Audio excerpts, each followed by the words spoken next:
Snow has always had this strange way of making the world feel quieter than it should. Not just peaceful quiet, but the kind of quiet where every sound seems wrong, like the air itself is holding its breath. This happened to me last winter. I live in a small town where the houses are spread far apart and the roads cut through long stretches of woods. During the summer, it's beautiful. During the winter, it can feel like you're the only person left on Earth. One night it started snowing unexpectedly. The forecast had said nothing about it, but by the time I noticed, thick flakes were already falling fast enough to cover the ground. I've always liked walking when it snows. There's something about the crunch of fresh snow under your boots and the way the streetlights glow through the flakes. So I put on my jacket and decided to take a walk. There's a narrow road about half a mile from my house that cuts between two wooded areas. It's usually empty at night, especially in winter. That's where I went. At first, everything felt normal. The snow was falling steadily and the road looked like a white tunnel disappearing into the darkness.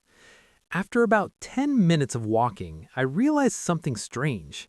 There were no other footprints, not a single one.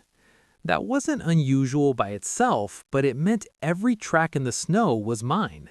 I could see the entire path I had taken behind me, stretching back toward the faint glow of town lights.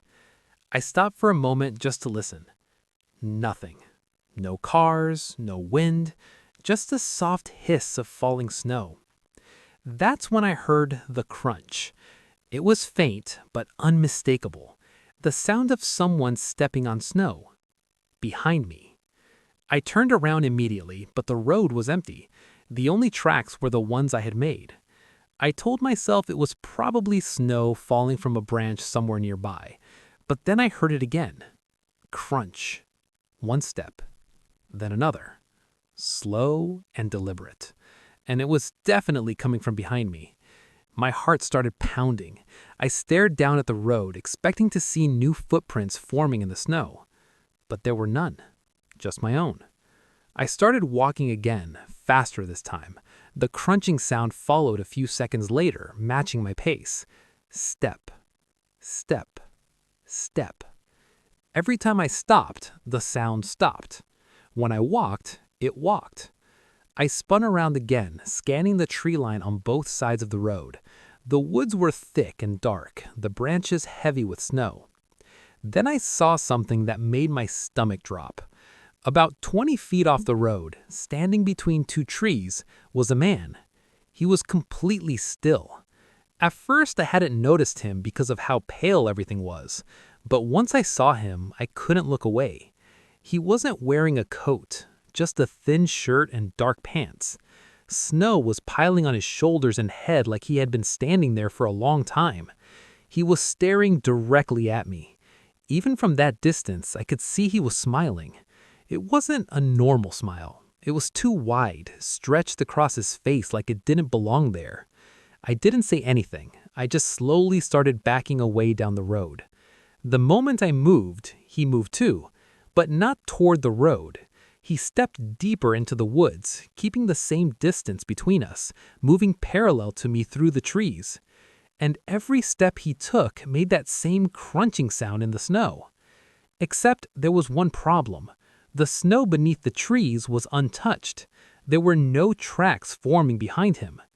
I watched carefully as he walked, his feet clearly pressing down into the snow. But when he lifted them, the surface stayed smooth and perfect, like nothing had ever stepped there. My chest felt tight, and I turned around and started walking faster toward town. The crunching in the woods kept pace with me. Then suddenly, it stopped. I kept walking, too afraid to turn around. After about 30 seconds of silence, I finally glanced back. The trees were empty. The man was gone. Relief washed over me, and I quickened my pace toward the lights of town ahead. But when I looked down at the road, my relief disappeared instantly, because mixed in with my footprints was another set, following directly behind me, and they had appeared in the snow at some point while I was walking. I know that because the second set didn't start back on the road where I first heard the footsteps. They started only a few feet behind me, and they stopped at the exact moment I turned around.